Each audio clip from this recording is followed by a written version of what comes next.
The thing is, I did not think calling him a failure was the cruel part.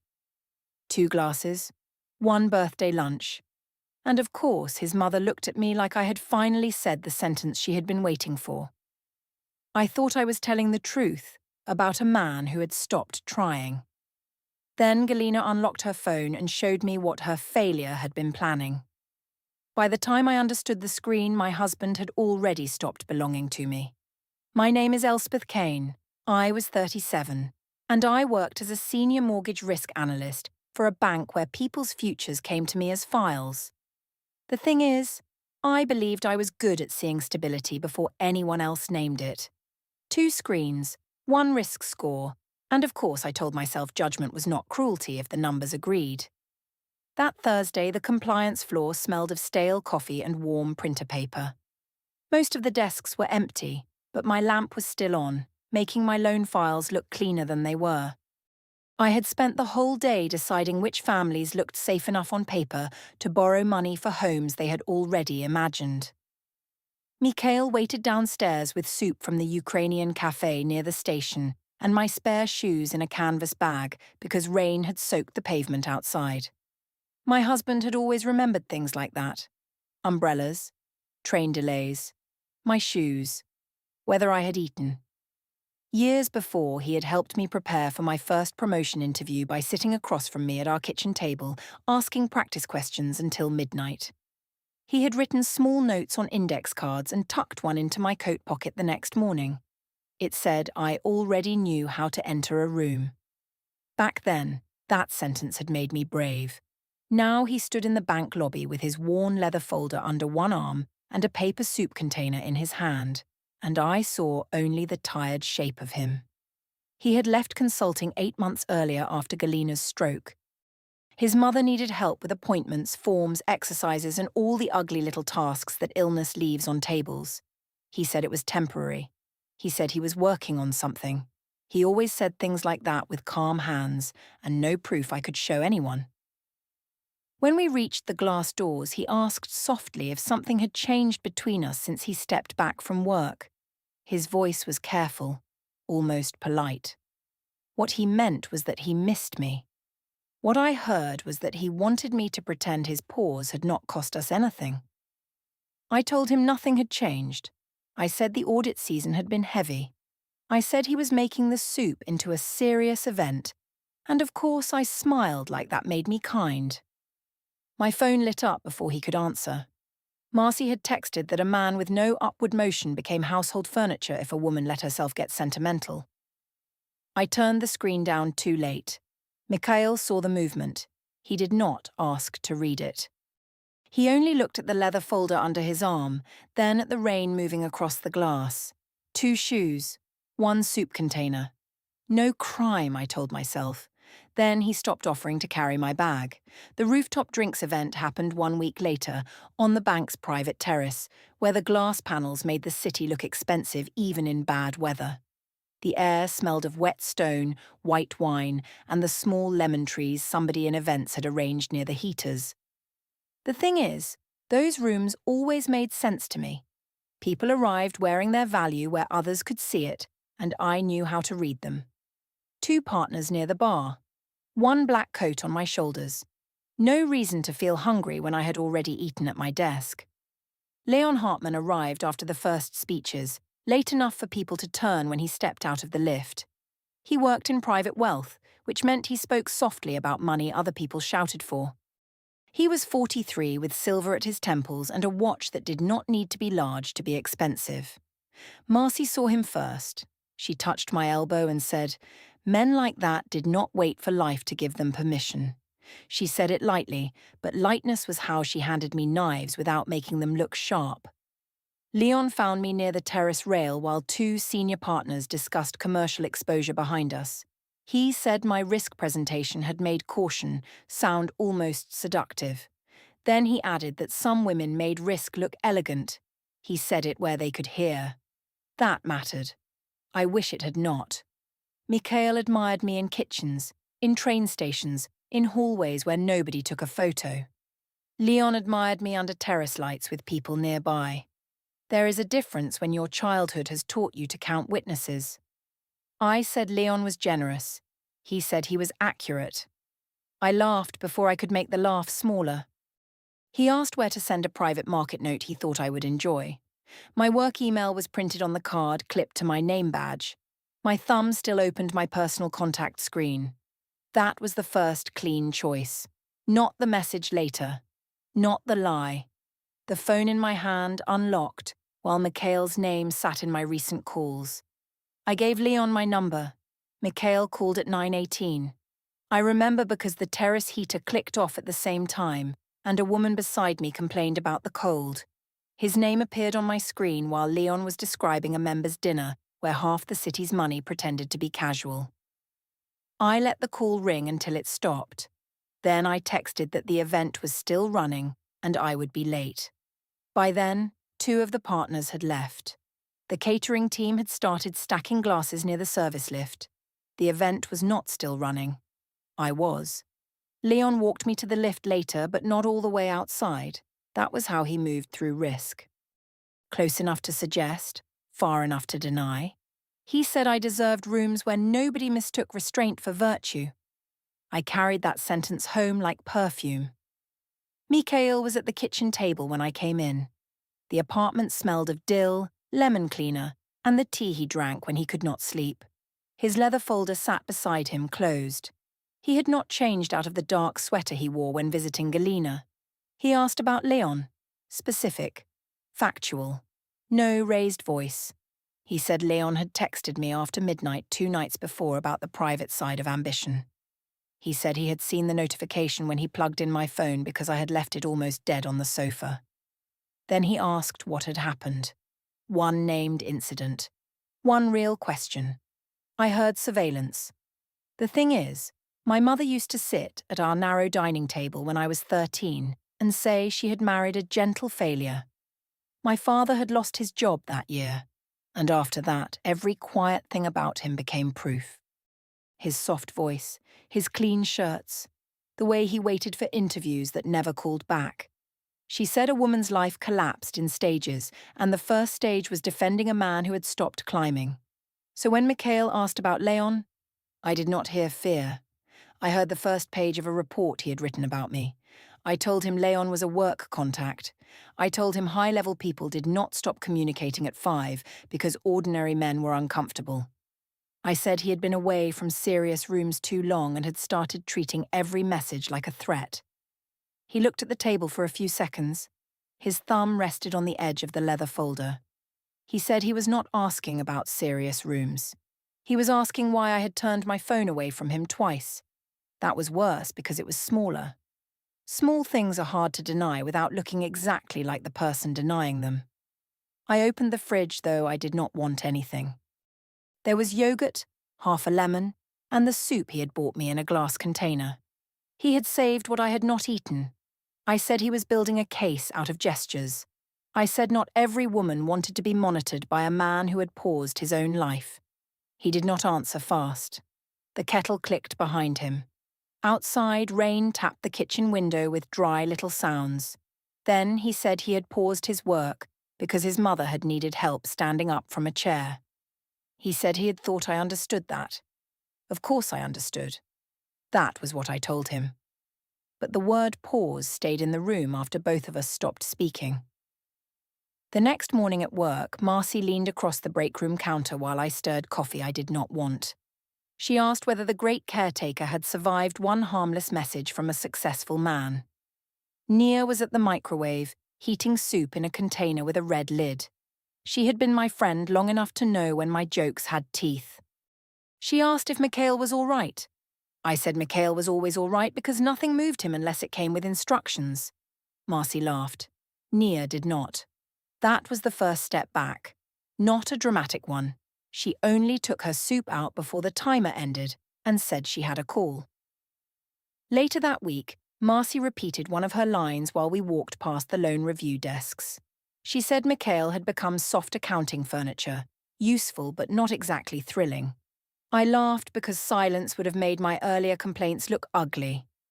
Mikhail heard the phrase that evening because I used it again in a group message and forgot he could see previews on the tablet we shared for bills. He asked, still factual, Whether I had called him furniture to my co-workers. I told him everyone joked.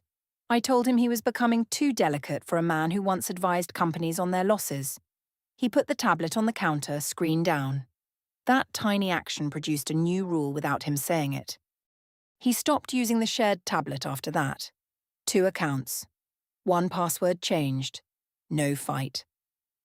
By Friday, Leon had invited me to another drinks event. Not a date. Of course not.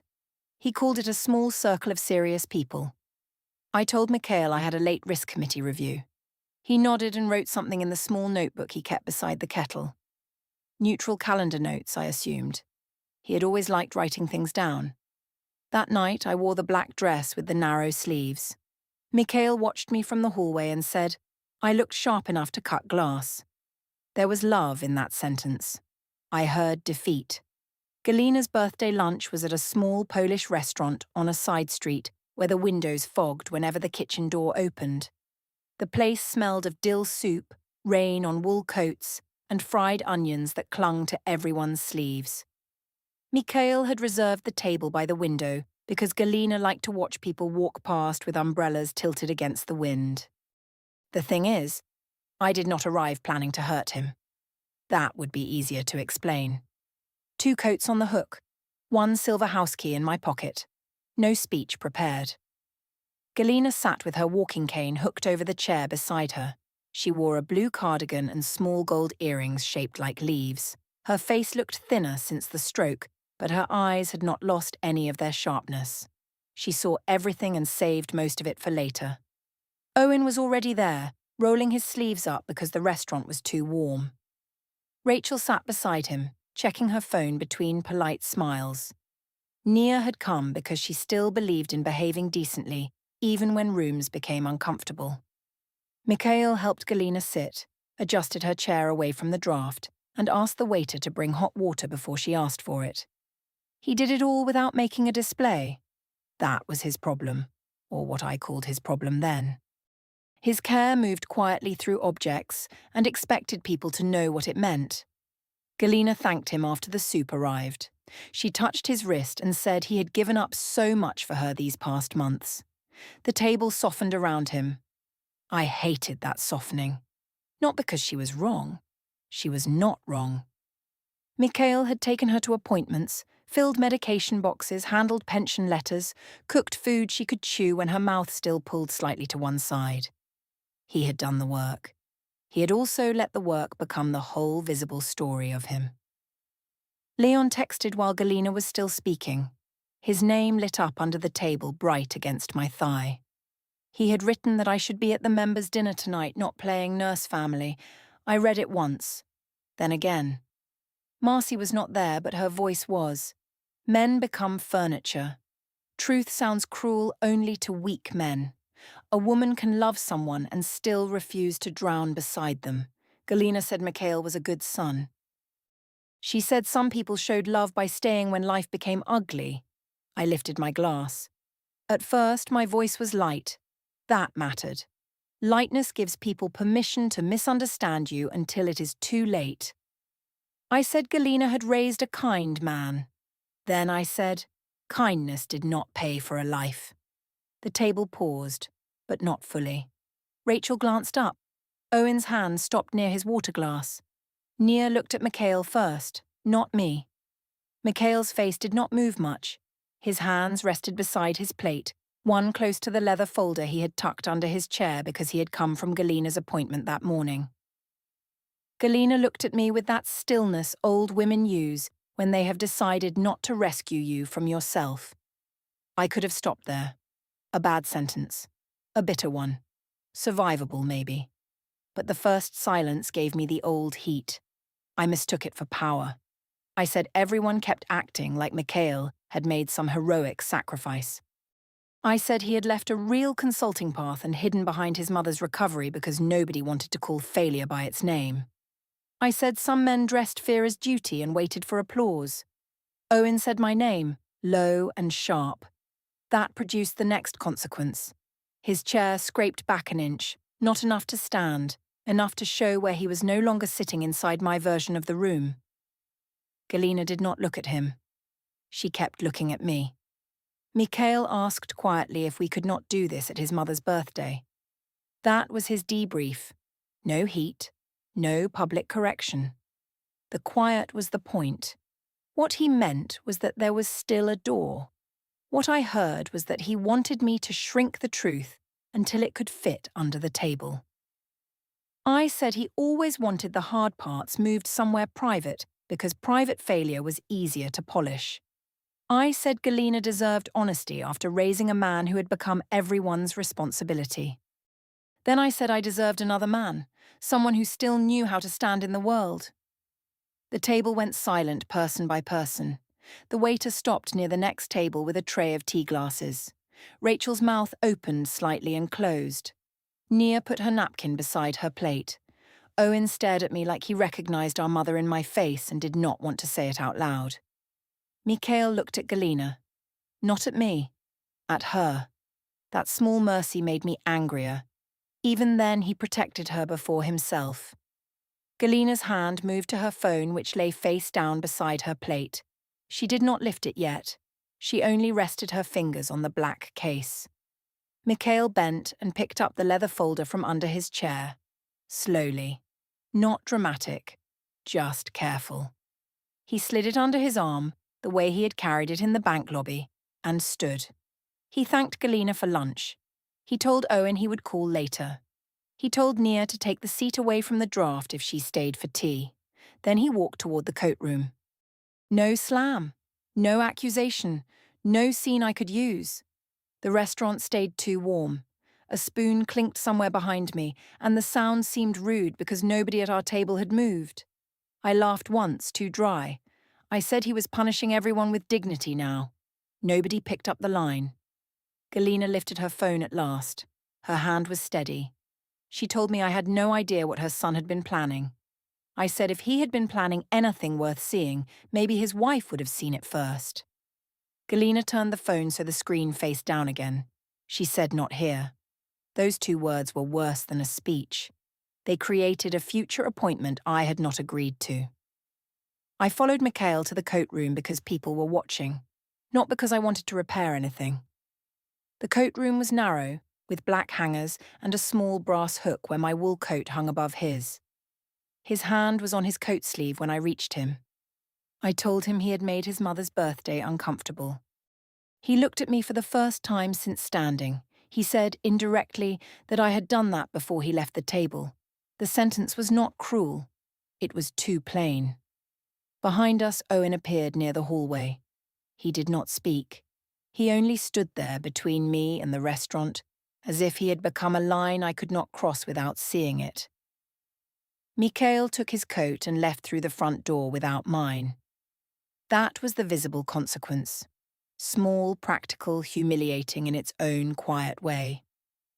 I had to walk back to the table and take my coat down myself. Galina watched me do it. Her phone stayed beside her plate, black case up, waiting. The apartment was too clean when I got home that night. Mikhail cleaned when his hands needed somewhere safe to put pain. The hallway smelled of lemon spray and wet wool from my coat, and the kitchen table had been cleared except for his leather folder, open under the low lamp. The thing is, I expected a fight. I had prepared for one during the train ride home. 2 stations missed because I was writing answers in my head. One husband waiting, I thought, to make himself the injured party. He was not waiting in the kitchen. That bothered me first. The folder was open. Inside were exam notes, printed practice questions, a letter from a forensic accounting firm, and a certificate with Mikhail's full name written in heavy black type. I stood over it with my gloves still on. The paper looked official but not legal. Not yet. Just career paperwork.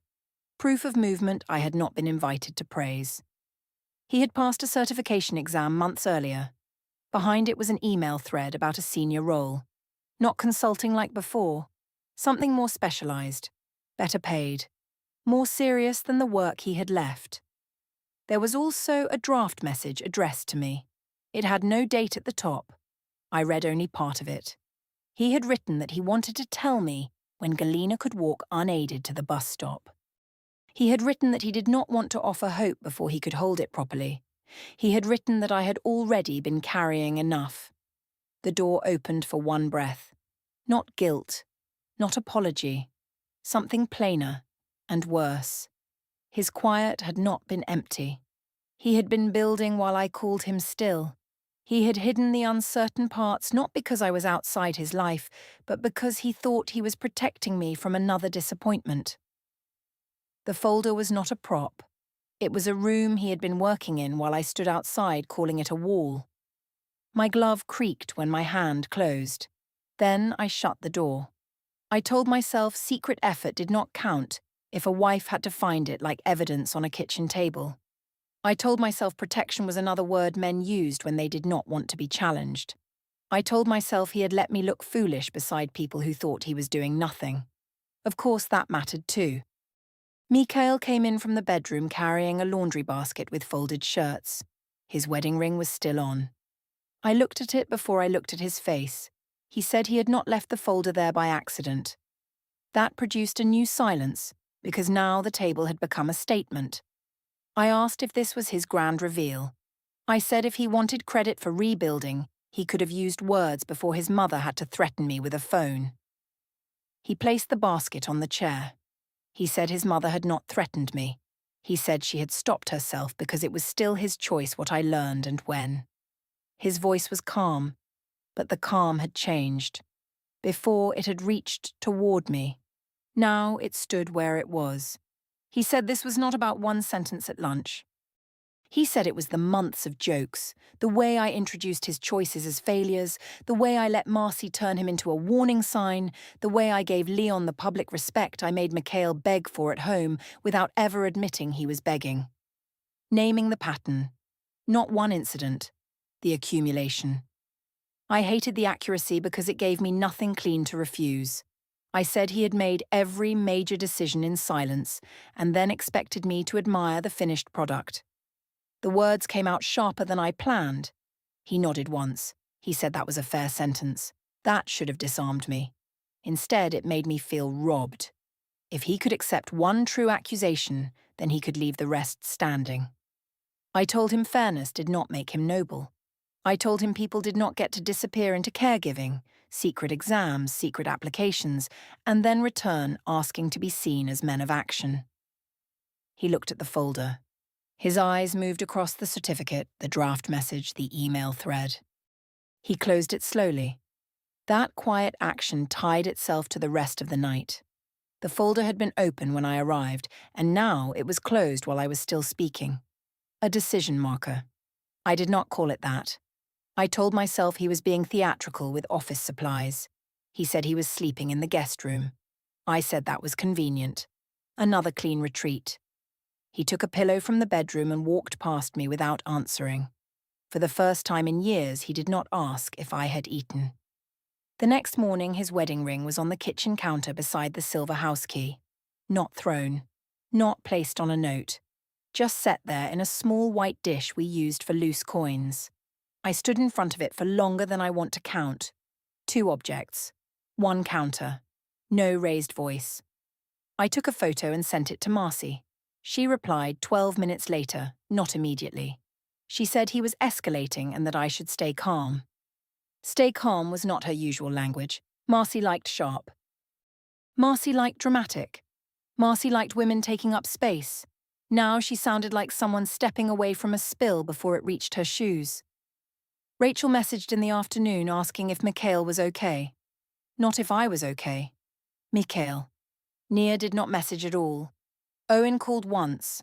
I let it go to voicemail because I already knew his voice would sound like our mother's house after a bad dinner. By evening, I changed tactic. Fake compromise looks generous when you write it carefully. I texted Mikhail that I was willing to talk if he could admit his silence had made me feel abandoned.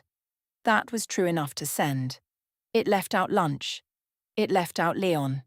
It left out the pleasure I had taken in making the restaurant listen. He replied after 3 hours. He said he could talk tomorrow. At Galina's. With her present for the part that involved what I had said at lunch.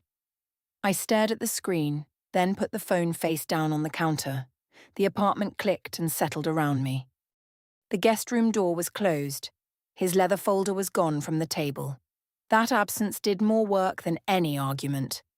I opened the cupboard and saw my mug still on the lower shelf where he had always put it because I hated reaching. I moved it higher. Of course I did. Galina's living room had too many framed photographs and not enough light. The curtains were half open, and the grey afternoon sat against the windows like wet cloth. The place smelled of black tea, furniture polish, and the lavender balm she rubbed into her wrist after therapy. The thing is, I went there ready to be reasonable. That is what I told myself on the stairs. 2 floors up. One cane tapping somewhere inside. No audience except the woman who had raised him. Galina opened the door before I knocked twice. Her walking cane was in her left hand. She looked at my coat, my face, then the phone in my right hand. She did not invite me to hug her. Mikhail was already in the living room, standing near the bookshelf with his hands empty. Not the folder, not tea, nothing he could use to give himself a task. That made him look more present than I wanted him to look. I told Galina I did not come to be judged. She said she had not needed me in her home to do that. That was one exchange, and it changed the room before I reached the sofa. I sat because standing would have made me look prepared to leave first. I told her she had raised a man who hid from hard conversations. I said if Mikhail had plans, he should have spoken to his wife before making his mother the keeper of secrets. Galina placed her phone on the low table between us. Black case, no decoration. She had always hated unnecessary things. Mikhail said, final and clean, that he had wanted one private talk before anything became permanent. He said he had hoped I would choose honesty before he had to choose distance. He did not repeat it. That was the worst part. It was not a request anymore. What he meant was that the door had existed. What I heard was that he had given himself credit for patience while storing proof against me. Galina unlocked her phone. The first thing she showed me was not dramatic. A calendar screenshot, appointment times for certification exams, notes from physical therapy days when Mikhail had taken her after morning study sessions, a photo of him asleep at her small kitchen table with printed accounting standards under his elbow.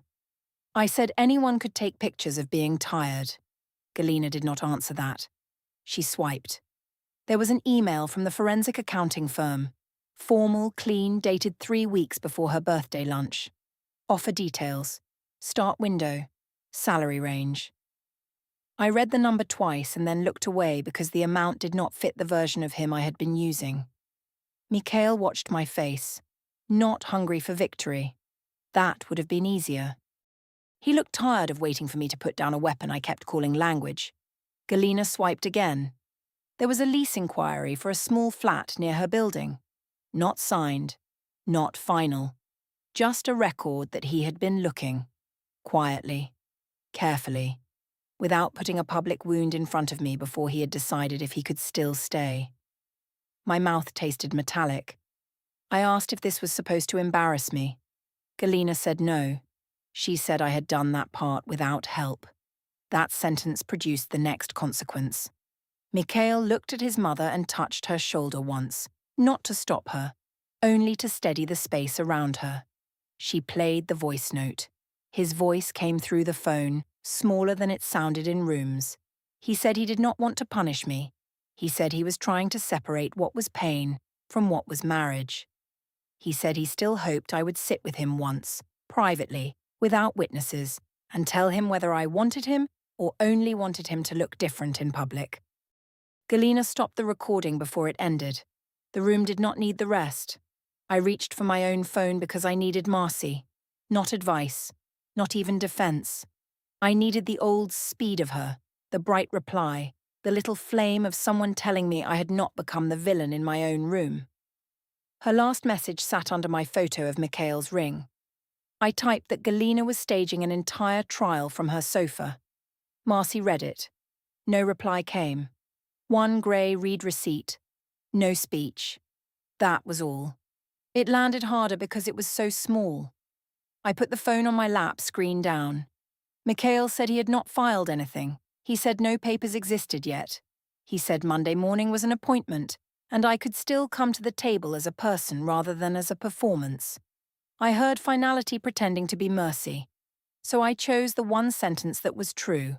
I told him he made every major decision in silence and called it protection. He did not deny it. Galina's eyes moved to him. Even she could not rescue him from that sentence because it belonged to the room. Mikhail said I was right. He said he had hidden too much because he was afraid of offering me a future and failing twice. He said silence had been his flaw, not his excuse. Then he looked at me fully. He said my truth about his silence did not explain why I needed his mother, my brother, and a restaurant full of strangers to watch me call him a failure. No one spoke after that. I could have stayed in the silence. I could have let the true part and the cruel part exist beside each other without dressing either one. Instead, I stood. I said he was good at making himself look wounded. I said Galina had trained him well. I said their whole family understood how to turn quiet suffering into a weapon. Galina's hand tightened around her cane. The rubber tip pressed into the carpet. That was the line before S6. The deliberate crossing. I knew it while saying it. My wound was exposed then, raw and old. My mother's voice was inside my mouth. Gentle failures. Women trapped. Quiet men praised while loud women got named difficult. I chose the injury and called it clarity. Mikhail picked up the silver house key from the side table. I had not noticed it there when I came in. Mine. The one I must have dropped at the restaurant when I took down my own coat, or maybe he had taken it from the dish at home. It sat in his palm like a small piece of weather. He placed it beside Galina's phone. He said he would not argue in his mother's living room. That was not avoidance anymore. It was a boundary with furniture around it. Leon texted as I reached the door. I looked because I wanted a different man to exist before this room finished closing. He wrote that he could not attend the dinner I had suggested because things around me were becoming too visible. He said timing mattered. He said he hoped I understood. Agenda B, though I did not have that language, close enough to enjoy the glow. Far enough to avoid the fire. I deleted the message, then checked if it was still there because deleting did not make the words unread. Behind me, Galina said I had mistaken a quiet man for an empty one. I turned back and told her she should keep that line for the next woman who wanted to be buried under his patience. Mikhail closed his eyes once. Not pain exactly. More like he had reached the final page of something he already knew the ending of. He told me the Monday appointment was at 9. Their silence after that was more frightening than anything they had said. The courthouse mediation waiting room had beige walls, plastic chairs, and a clock that made every minute sound official. I arrived in a sharp, dark coat because clothes still obeyed me when people did not. The air smelled of copier toner and wet umbrellas lined in a stand near the door. Mikhail was already there with Galina beside him. She sat upright, cane across her knees, phone in her handbag. His leather folder rested beside a brown envelope on the chair between them. A neutral clerk called my name and asked me to sign for receipt of documents. She did not look cruel or sympathetic. She only checked my identification and pointed to the line. I signed. The document was a petition for dissolution of marriage with a request for temporary financial and property orders. The first mediation date was printed on the top page.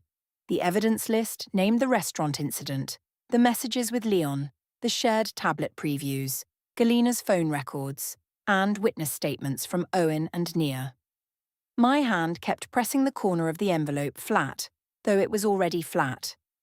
The clerk said I would receive instructions by email and that the listed deadline mattered. That was simply true. I could not argue with it. Mikhail stood after I read the first page. He said he was not trying to ruin me. He said he was done being used as proof of what I thought I had escaped. Then he left first. Galina followed him slowly. Her cane tapped once near the umbrella stand, then again near the door. Leon's departure took one sentence in my phone. He wrote that he wished me well but could not be involved in domestic legal complications.